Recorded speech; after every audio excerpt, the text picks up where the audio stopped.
Hey, what's up, guys? Welcome back to the channel. It is a nice, beautiful, sunny Friday. I'm gonna show you guys the view when I'm done. Just a quick channel update. Um, been so happy with the year, the way the channel has grown.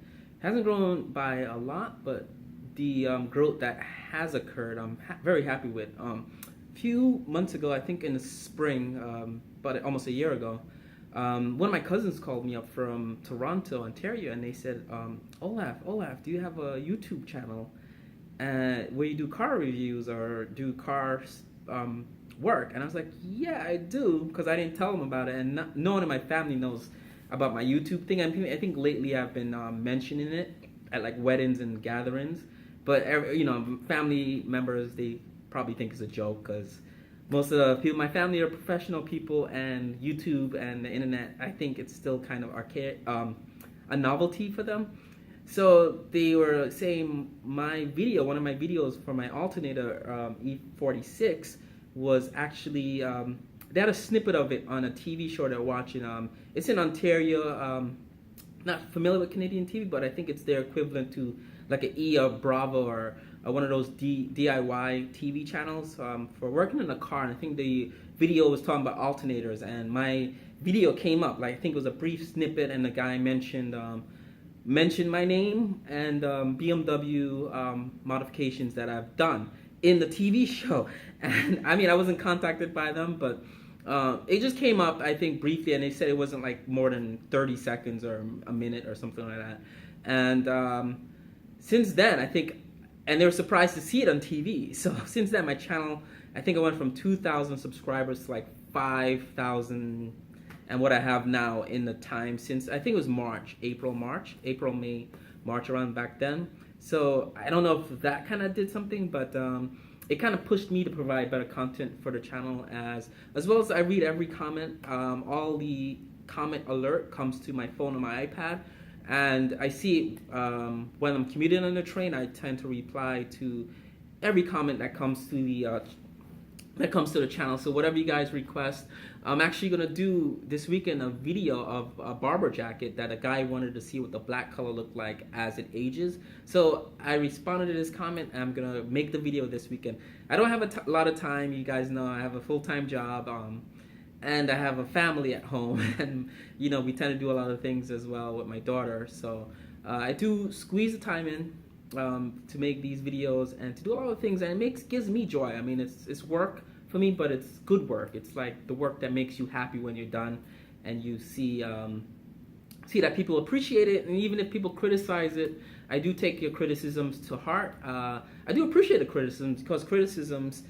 a lot of people don't like to be criticized, but criticism and negative comments is kind of how we grow and how we become better people. And I think that's where what I take from your negative comments or criticisms is what I like to call those things. The deltas is what we used to say in physics class. The deltas is what makes us grow and makes us change to become better YouTubers, better people in general.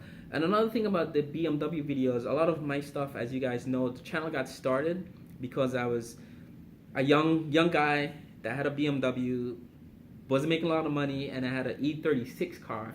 And it started with just maintenance stuff, and then projects where I wanted to make the car better. And if you followed me in the BMW forums, you saw I bought an E36, a 1994 car, total junkyard candidate car, and I flipped it. I did so much stuff to that over the years. I've had the car, but one of the things I would forget to put how to put stuff back together in the car. So I started doing videos on my Nikon Coolpix camera, and back then the camera had like a 1 gigabyte memory card, and I would run out of space in doing the pictures and the videos. So I ended up just uploading videos to YouTube to store the work I was doing. So in doing that, I kind of created the YouTube channel because I didn't know what I was doing.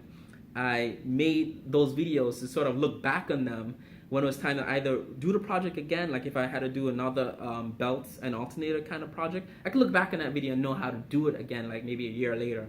So the channel got started because I didn't know what I was doing, and I still don't know what I was doing. So I go into everything mostly not knowing what I'm doing in terms of the BMW maintenance and modification stuff. more so the maintenance stuff, because when I take an engine apart to change an alternator or a belt, I'm going into it like I don't know what the hell I'm doing. I have the Bentley manual there maybe, or maybe the forums instructions from someone else doing the project. So a lot of what I do, I go into it not doing. But then in saying that, my advice to you guys that watch this channel and watch other DIY channels, don't approach problems with a mindset that it's either too expensive or too difficult to do.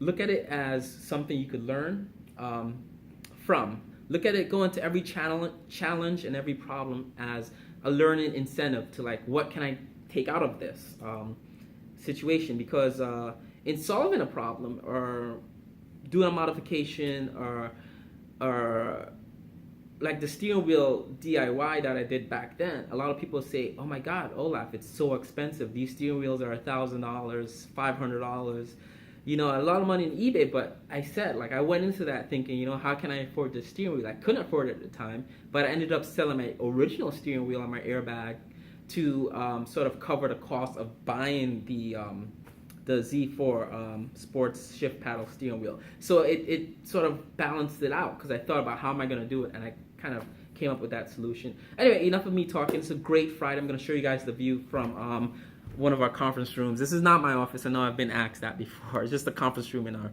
office. So I'm going to flip the camera around and try to focus this thing. There.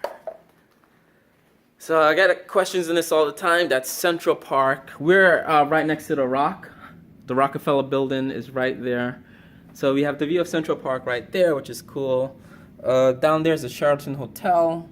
That used to be called a Flat Hotel. That's the Hilton Hotel.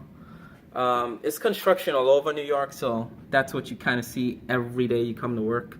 It's just nothing but cranes and high-rises going up. There's one over there. There's one that's almost finished right in front of us in the center of the camera there. And there's something else below that that's going up. My wife actually works over there behind those buildings on 59th in Lexington. And that's the Pencil condo, I think, tower over there. One of the tallest buildings in Manhattan. It's actually taller than the Empire State Building. I'm going to come over here so if the sun doesn't glare so you guys could see it. So that's that building. It's just a luxury residential building. And I think the Empire State Building, you probably can't even see it, but it's behind the Comcast building, which is the top of the Rock building. So if you come to New York and you do top of the Rock, that's kind of what you go up on that building. I believe it's called NBC Comcast building. And that's looking east at Queens, and Brooklyn is back there. And that's north to North Manhattan, Central Park. The Bronx is over there. I live up there in Westchester. That's the GW Bridge, George Washington Bridge is up there. And to my west over here, that's New Jersey, Pennsylvania, Delaware Water Gap is up that way. And eventually, if you keep going that way, you hit Ohio, Chicago, Michigan, whatever.